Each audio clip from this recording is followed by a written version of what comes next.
頭先佢就話唔好聽大人講嘢啦，咁佢又講咗嘢喎，啱啱？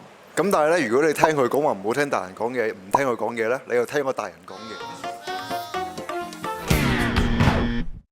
Hello， 大家好，我係嚟自三叔公園嘅余迪偉，我哋將會喺12月聖誕檔期咧，就會轉一個全新嘅舞台話劇、笑劇、笑冧凳咧，希望你會嘅戲劇、喜鬧劇咁樣咯。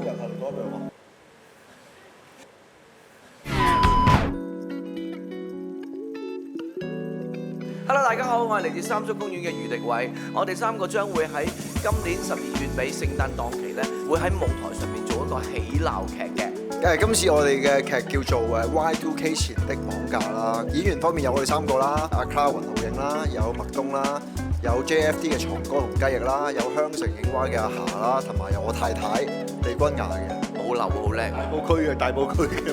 12月19至28喺西九戲曲中心大劇院咧就會上演㗎啦。今次咧我喺裏邊咧主要係會飾演贖金嘅。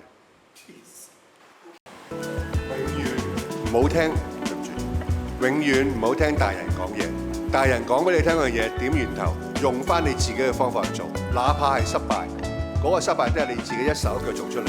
唔好聽大人講嘢。你要記住你嘅 history， 無論你經歷嘅日子係點樣都好，都會堆積成為今天嘅自己。而越堆積得多，你人生經歷越多嘅時候，你個明天係會活得更開心、更加好。